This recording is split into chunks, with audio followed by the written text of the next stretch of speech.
Hello guys, welcome back to Iconic Vlogger. So today I'm going to talk about cloud computing and this will be a lecture series on cloud computing. So today we will talk about cloud computing कि cloud computing होता क्या है and ये शब्द शायद आपने बहुत बार सुना होगा और हमें पता नहीं होता है कि ये है क्या और इसका इस्तेमाल बहुत ज़्यादा यूज़ किया जा रहा है आज के वर्ल्ड में। एंड जैसे कि हम जानते हैं कि कंप्यूटर नेटवर्क टेक्नोलॉजीज़ पिछले 20 ईयर से बहुत ज़्यादा सक्सेस और तरक्की कर चुकी है। जब से इंटरनेट ने अपना एग्जिस्टेंस लाया है तब से कंप्यूटर नेटवर्क के फील्ड में बहुत ज़्यादा एडवांसमेंट हुई है और ख़ास करके डिस्ट्रीब्यूटेड कंप्यूटिंग और क्लाउड कंप्यूटिंग जैसी टेक्नोलॉजीज़ के फील्ड में तो बहुत ज़्यादा रिसर्च हो रही है। ये technical terms distribution computing and cloud computing दोनों का कंसेप्ट बहुत ही सेम है, बस कुछ ही डिफरेंसेस इन दोनों में है। अगर हमें क्लाउड कंप्यूटिंग के बारे में जानना है तो हमें डिस्ट्रीब्यूटेड कंप्यूटिंग को भी समझना ज़रूरी है। एंड ग्लोबल इंडस्ट्री एनालिस्ट का अगर हम उनकी रिपोर्ट की बात करें तो उनका कहना है कि 2020 तक जो ग्लोबल क्लाउड कंप्यूटिंग सर्विसेज हैं वो 327 बिलियन डॉलर्स तक का बिजनेस कर चुकी हैं 2020 तक ही। सो आज अगर हम डिफरेंट डिफरेंट कंपनीज की बात करें तो वो लोग डायरेक्टली या इनडायरेक्टली कोई ना कोई क्लाउड कंप्यूटिंग सर्विसेज को यूज़ कर रही हैं। सो नेक्स्ट हमें सबसे पहले तो ये पता होना चाहिए कि क्लाउड कंप्यूटिंग होता क्या है। एंड जो चीज़ें हम लोग डिस्कस करेंगे वो हैं cloud computing, NIST definition of cloud computing, इसके characteristic, service models, deployment model and some foundation technologies, application, advantages and disadvantages of the cloud computing. तो अगर सबसे पहले मैं एक एग्जांपल की बात करूं कि हम क्लाउड कहाँ यूज़ कर रहे हैं, तो जैसे कि हम अमेज़ोन और गूगल की सर्विसेज का यूज़ कर रहे हैं तो वो हमारा सारा डाटा को क्लाउड पे ही स्टोर करवा रहे हैं। अगर आप ट्विटर का इस्तेमाल कर रहे हैं तो आप इनडायरेक्टली क्लाउड कंप्यूटिंग सर्विसेज का यूज़ कर रहे हैं। डिस्ट्रीब्यूटेड कंप्यूटिंग और क्लाउड कंप्यूटिंग दोनों ही इतने पॉपुलर इसलिए हैं क्योंकि हमें बेटर कंप्यूटिंग टेक्नोलॉजीज़ की रिक्वायरमेंट थी और जो हमारा डाटा को बहुत फास्टली प्रोसेस कर सके और जहाँ से हमें डाटा चाहिए वो उतनी जल्दी हमें मिल सके, हमें अपने डिवाइसेस को यहाँ से वहाँ कैरी ना करना पड़े। इन सब चीज़ों की ही रिक्वायरमेंट की वजह से इन दोनों terms that is distributed computing और क्लाउड कंप्यूटिंग का बर्थ हुआ। तो हम पढ़ रहे हैं सब्जेक्ट क्लाउड कंप्यूटिंग, तो हमें क्लाउड कंप्यूटिंग के बारे में सब कुछ पता होना चाहिए। तो चलिए देखते हैं कि क्लाउड कंप्यूटिंग क्या होता है। तो अगर क्लाउड कंप्यूटिंग की बात करें तो ये एक बहुत ही बड़ी interconnected networks of the servers का डिज़ाइन है जिसमें हमें कंप्यूटर के सारे रिसोर्सेज को डिलीवर किया जाता है। इसको बनाया गया है कंप्यूटिंग रिसोर्सेज को डिलीवर करने के लिए और इसमें फिजिकल लोकेशन या फिर जिसे हम कहते हैं कि हमारा एक्चुअली डाटा कहाँ स्टोर हो रहा है उसका कोई कंसेप्ट नहीं होता है। अगर मैं आसान भाषा में कहूँ तो एक यूज़र इसे इस्तेमाल करने लगेगा तो वो एक उसे ऐसा लगेगा कि वो एक सुपर कंप्यूटर के साथ कनेक्टेड है, उसके पास इतनी ज़्यादा प्रोसेसिंग पावर भी हो सकती है, उसे जितनी स्टोरेज चाहिए वो उतनी स्टोरेज ले सकता है और ये सब कुछ पॉसिबल हुआ है क्लाउड कंप्यूटिंग की वजह से। सो हम इसको अगर डिस्क्राइब करें तो ये as an outsourcing of the IT resources भी हम कह सकते हैं। अगर बिजनेस की भाषा में कोई ऐसा क्लाउड बोलकर कुछ भी नहीं होता है, मतलब रियल में ऐसा कोई क्लाउड नहीं है, हम सिर्फ एज्यूम कर रहे हैं क्लाउड। जब हम अपने आईटी रिसोर्सेज को ऐसा आउटसोर्सिंग करने के लिए, दैट इज़ कि हम उनको किराए पे दे रहे हैं किसी और को यूज़ करने के लिए, तो हम उसको एज अ क्लाउड कंसिडर कर रहे हैं। और इसको नाम क्लाउड क्यों दिया गया है, क्योंकि जैसे जो रियल क्लाउड होते हैं वो हमें कहीं पे भी मिल जाते हैं एंड उनका जो वाटर शोरिंग का सिस्टम है वो कहीं पे भी कर सकते हैं वाटर। तो उसी तरह से जैसे अब अगर हम अपने रिसोर्सेज को, अपने डाटा को जब कहीं पे भी कभी भी और कैसे भी एक्सेस कर सकते हैं तो वो हमारे क्लाउड कंप्यूटिंग है। सिंस कंप्यूटिंग कर रहे हैं हम और हमारी जो कंप्यूटिंग है वो कभी भी कैसे भी कर सकती है, जैसे कि नेचर में अगर कंपेयर किया जाए तो क्लाउड के साथ, तो इसलिए इसको नाम क्लाउड कंप्यूटिंग दे दिया गया। तो अगर मैं डेफिनेशन की बात करूँ तो यदि कोई हम इंटरनेट की हेल्प से सर्विसेज को प्रोवाइड करवा रहे हैं या एक्सेस करवा रहे हैं तो उसे हम क्लाउड कंप्यूटिंग कहते हैं। ये सर्विसेज कुछ भी हो सकती हैं जैसे कि ऑफ साइट स्टोरेज या कंप्यूटिंग रिसोर्सेज या फिर कोई ऐसी स्टाइल जिसमें हम लोग की अपनी रिक्वायरमेंट के अकॉर्डिंग अपने आईटी रिसोर्सेज को स्केलेबल कर सकें and flexible IT related capability को सर्विसेज के रूप में प्रोवाइड करवा सकें, वो भी इंटरनेट टेक्नोलॉजीज़ की मदद से। तो उसको हम क्लाउड कंप्यूटिंग कहते हैं। एंड अगर मैं निस डेफिनेशन ऑफ क्लाउड कंप्यूटिंग की बात करूं तो निस डेफिनेशन ऑफ क्लाउड कंप्यूटिंग कहती है कि cloud computing is a model for enabling ubiquitous convenient on demand network access to shared pool of configurable computing resources, that is network, server, storage, applications and services. that can be rapidly provisioned and released with minimal management effort और service provider interaction. तो आजकल की दुनिया में competition बहुत ज़्यादा है and लोग 24/7 इंटरनेट पे ही रहना चाहते क्या हैं। आजकल हमें इतना ज़्यादा इंटरनेट प्रॉन बना दिया गया है कि हमारी हर चीज़ इंटरनेट के बिना संभव ही नहीं है। तो आजकल जो कंपनीज़ एंड बाकी जो भी सर्विस प्रोवाइडर्स हैं वो हमें इसी चीज़ में फ्रीज़ करने में लगे हुए हैं कि वो हमें सारी सर्विसेज को इंटरनेट के थ्रू ही प्रोवाइड करवा दे रहे हैं। हमें उन चीज़ों को बाय करने की ज़रूरत ही नहीं है। एंड सबसे अच्छी बात ये है कि हम जो सर्विस यूज़ कर रहे हैं हमें उसके लिए उतना ही पे करना पड़ेगा जितनी टाइम के लिए हम यूज़ कर रहे हैं। तो अगर मैं क्लाउड कंप्यूटिंग के एग्जांपल्स की बात करती हूँ तो क्लाउड कंप्यूटिंग का सबसे बेटर एग्जांपल है यूट्यूब, जिसके ऊपर हमें स्टोरेज का बहुत ज़्यादा एक्सेस मिलता है। हम अपनी बहुत सारी वीडियो फाइल्स यहाँ पे आपको पता है कि यूट्यूब पे आपको मिल जाती हैं। तो वो कहाँ स्टोर हो रही हैं, कहाँ से लोग उसको एक्सेस कर रहे हैं, तो यूट्यूब हमें फ्री का एक क्लाउड स्टोरेज प्रोवाइड करवा रहा है। इसके अलावा पिकासा एंड फ्लिकर जो कि क्रोर्स ऑफ द यूज़र के डिजिटल फोटोग्राफ्स को होस्ट करती है, तो उनको वो स्टोर करवा रहा है। एंड सबसे बेस्ट एग्जांपल है जो हम बहुत ज़्यादा आजकल यूज़ कर रहे हैं वो है हमारे गूगल डॉक्स, जो कि एक बहुत ही अच्छा एग्जांपल है क्लाउड कंप्यूटिंग का, जिसमें हमें प्रेजेंटेशंस, वर्ड डॉक्यूमेंट, स्प्रेडशीट को और अपना डाटा को हम डायरेक्टली उनके सर्वर्स पर अपलोड कर रहे हैं एंड वो सर्विसेज हमें फ्री ऑफ कॉस्ट मिल रही हैं। अब नेक्स्ट हम बात करेंगे कि निस्ट क्लाउड मॉडल में हमें क्या क्या चीज़ें जो हैं वो इम्पॉर्टेंट हैं। तो फर्स्ट है आपका 5 essential characteristics of the cloud computing, then आते हैं हमारे 3 सर्विस मॉडल्स और उसके बाद आते हैं हमारे 4 डिप्लॉयमेंट मॉडल। तो सबसे पहले बात करते हैं हम लोग निस्ट में एसेंशियल कैरेक्टरिस्टिक्स की। तो हमारे पास ये 5 एसेंशियल कैरेक्टरिस्टिक्स होते हैं क्लाउड कंप्यूटिंग के, जो हैं हमारे पहला है on demand self service, next है आपका ब्रॉड नेटवर्क एक्सेस, नेक्स्ट है रिसोर्स पूलिंग, नेक्स्ट है rapid elasticity and last but not the list is the measured services. So जो हमारा फर्स्ट कैरेक्टरिस्टिक है वो है ऑन डिमांड सेल्फ सर्विसिंग, जो कि हमें कहता है कि जब एंड यूज़र अपनी ज़रूरत के हिसाब से कोई भी काम कर सकते हैं, मींस जब उन्हें ज़रूरत है तब वो सर्विसेज को लें अपनी डिमांड के अकॉर्डिंग ही, तब वो हमारा कहलाता है ऑन डिमांड सेल्फ सर्विसेज। तो इसमें ट्रेडिशनल ज़रूरत जो कि है आईटी एडमिनिस्ट्रेटर जो पहले अपने कंप्यूटिंग रिसोर्सेज को मैनेज एंड प्रोविजन करते थे, उनकी और ज़रूरत नहीं है। तो customer can provision computing resources as required automatically without requiring human interaction with service provider। तो नेक्स्ट है हमारा ब्रॉड नेटवर्क एक्सेस। तो ब्रॉड नेटवर्क एक्सेस में हमें availability of the cloud resources जो है वो हाई रखनी पड़ेगी, जैसे कि डेस्कटॉप, मोबाइल, लैपटॉप्स, ये हमें ऐसी ऐसी चीज़ें चाहिए जिनसे हम उसको एक्सेस कर सकें। नेक्स्ट है आपका रिसोर्स पूलिंग, जिसमें क्या होता है कि आप जितने भी आपके आईटी के रिसोर्सेज हैं उनको आप पूल कर सको। पूल का मतलब तो पता ही है कि हम उनको शेयर कर सकें। तो sharing of the provider resources among customers, जिसमें हम मल्टी टेनेंट मॉडल कहते हैं कि सब उसको किराए पे अपनी अपनी एक ज़रूरत के अकॉर्डिंग और अपने अपने टाइमली आके उसको एक्सेस कर रहे हैं। एंड नेक्स्ट है आपका रैपिड इलास्टिसिटी। तो कंपनीज या फिर हम किसी की भी बात करें तो अपनी ज़रूरत की अकॉर्डिंग वो कंप्यूटर और अपनी कंप्यूटिंग की अकॉर्डिंग वो अपनी कंप्यूटिंग को बढ़ा भी सकती हैं और कम भी कर सकती हैं। मतलब कि मे बी उनकी रिक्वायरमेंट एट अ टाइम बढ़ सकती है जब उनको ज़्यादा कंप्यूटिंग रिसोर्सेज चाहिए, और एट अ टाइम उनकी कंप्यूटिंग की जो रिक्वायरमेंट है वो कम भी हो सकती है। तो उनको वो इंफ्रास्ट्रक्चर खरीदने की जगह वो उसको रेंट पे ले सकते हैं। तो इस तरह से भी कंपनीज को बहुत फ़ायदा होता है। लास्ट है आपका मयर्ड सर्विसेज। तो मयर्ड सर्विसेज में ये होता है, इसको हम पे पर यूज़ भी बोलते हैं, कि कंप्यूटिंग रिसोर्सेज को हम ग्रैनुलर लेवल में मेजर किया जाता है, कि छोटे छोटे लेवल में, कि जितने टाइम के लिए आप माइक्रो सेकंड्स के लिए यूज़ करोगे तो आप माइक्रो सेकंड्स के लिए ही पे करोगे, जितना आप यूज़ करेंगे उतना ही आप पे करेंगे, उससे ज़्यादा आपको पे करने की ज़रूरत नहीं है। इसके लिए different types of the SLAs that is service level agreements भी बनाए जाते हैं। तो नेक्स्ट हम बात करेंगे सर्विस मॉडल्स की। तो सर्विस मॉडल्स बेसिकली हमें बताते हैं कि क्लाउड प्रोवाइडर हमें सर्विसेज किस तरह से प्रोवाइड करवा रहे हैं, या फिर हम बात करें तो हमें क्या क्या सर्विसेज क्लाउड के ऊपर मिल सकती हैं जिन्हें हम लोग ले सकते हैं। तो इसमें सबसे पहले इसका हम SPI फ्रेमवर्क या फिर SPI मॉडल कहते हैं, जिसमें हमारा S स्टैंड करता है सास के लिए, और सास की फुल फॉर्म होती है software as a service. Next है हमारा प्लेटफॉर्म एज अ सर्विस, जो कि P से स्टार्ट होता है, और लास्ट है हमारा इंफ्रास्ट्रक्चर एज अ सर्विस।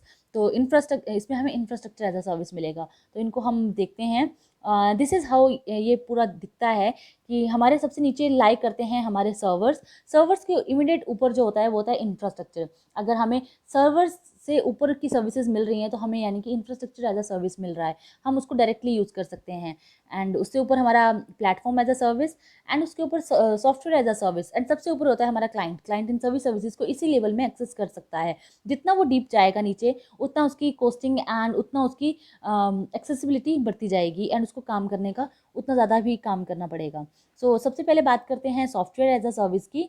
तो सॉफ्टवेयर एज अ सर्विस में हम लोग वेब की मदद से सर्विसेज या फिर एप्लीकेशंस को एक्सेस करते हैं, जिसमें जो हमारी एप्लीकेशंस हैं वो डायरेक्टली वेब के ऊपर एप्लीकेशंस हमें डिलीवर की जाती हैं थर्ड पार्टी के द्वारा या फिर वेंडर्स के द्वारा। एंड हमें उनको एक्सेस करने के लिए सिर्फ एक यूज़र इंटरफेस चाहिए, हम उस यूज़र इंटरफेस के थ्रू उसको एक्सेस कर सकते हैं। एंड जब हम software as a service access कर रहे हों, तो हमें किसी भी चीज़ के बारे में वरी करने की ज़रूरत नहीं है, क्योंकि हमारा इंफ्रास्ट्रक्चर से लेके हमारी including storage, network, operating system and सब चीज़ें जो है वो मैनेज करेगा हमारा क्लाउड सर्विस प्रोवाइडर। हमें डायरेक्टली एंड सर्विस, जिसे हम बोलते हैं ना कि हमें सिर्फ यूज़ करना है, दैट इज़ हमें एक यूज़र इंटरफेस मिलेगा, वहाँ से हम उसको यूज़ करके अपना काम कर रहे हैं। जब हमें ऐसी सर्विसेज मिलती है तो उसको हम सॉफ्टवेयर एज अ सर्विस बोलते हैं। एंड जब आप software as a service use कर रहे होते हैं, तो इसमें जो वेरियस एप्लीकेशंस और जो फीचर्स होते हैं ना, उस सॉफ्टवेयर के ऑटोमेटिकली अपग्रेडेड और अपडेट होते जाते हैं। हमें ज़रूरत नहीं है कि हम उनको अपग्रेड करें। अदरवाइज़ अगर हम कोई सॉफ्टवेयर बाय करते हैं, तो अगर उसका कोई अपडेशन या अपग्रेडेशन आ जाता है, तो हमें उसके ऊपर भी पैसे लगाने पड़ते हैं और उनको अपग्रेड करना पड़ता है। बट यहाँ पे हमें अपडेटेड वर्जन ही मिलते हैं।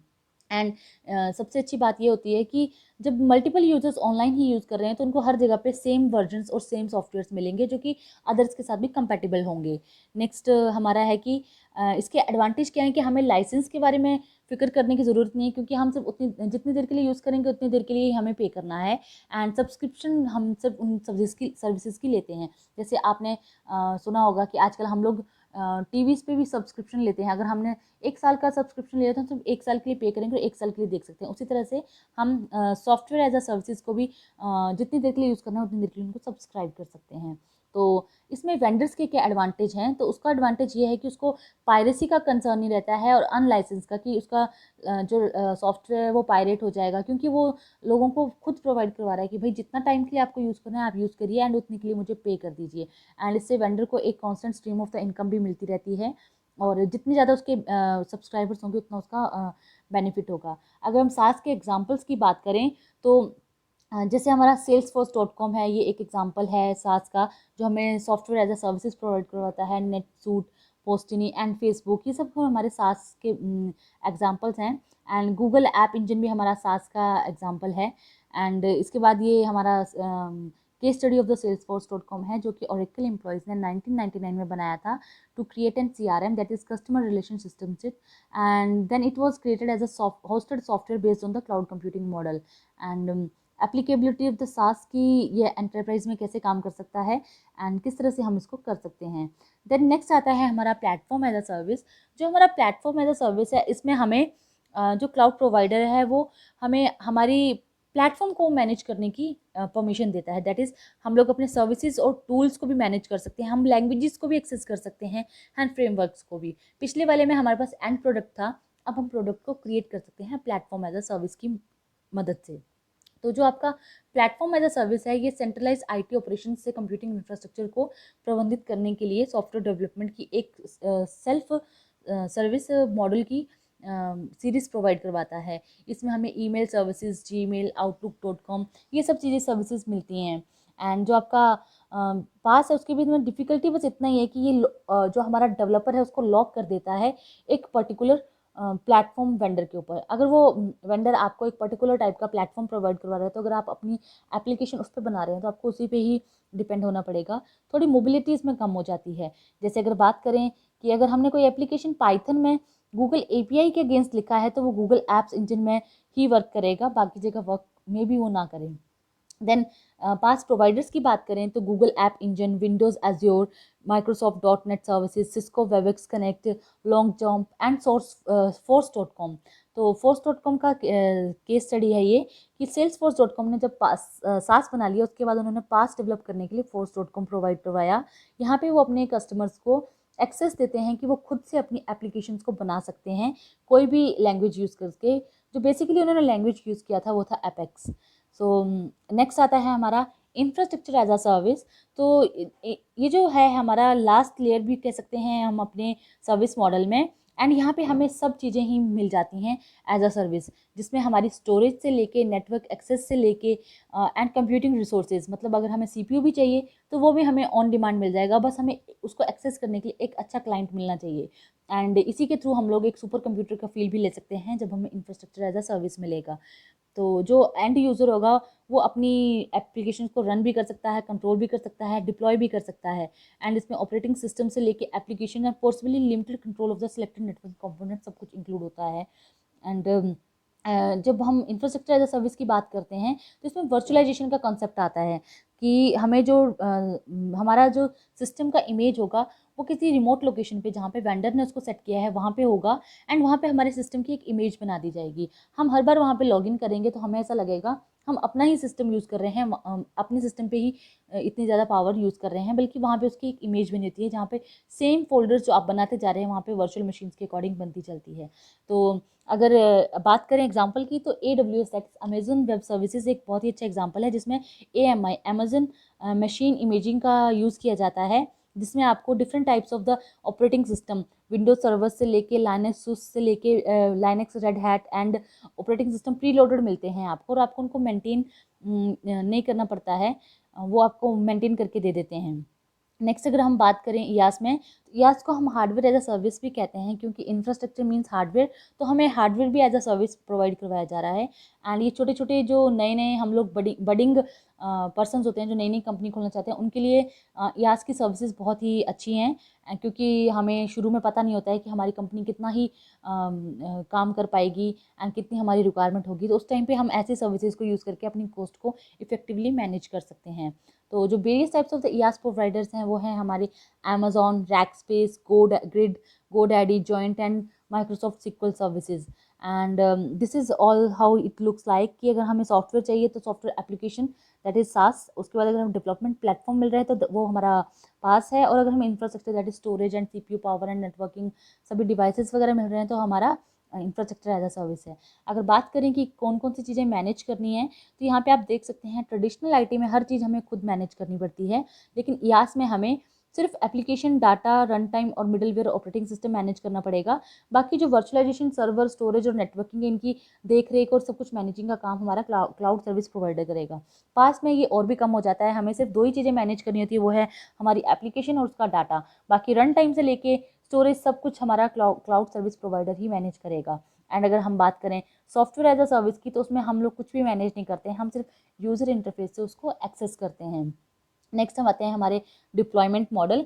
तो डिप्लॉयमेंट मॉडल हमें ये बताते हैं कि ये हमारे को उसकी फिजिकल लोकेशन और उसका इंफ्रास्ट्रक्चर किस तरह से हमें मिलेगा वो हमें बताते हैं। तो हमारे पास basically 4 types of the deployment model होते हैं, जो कि पहला है हमारा private cloud, community cloud, public cloud and hybrid cloud.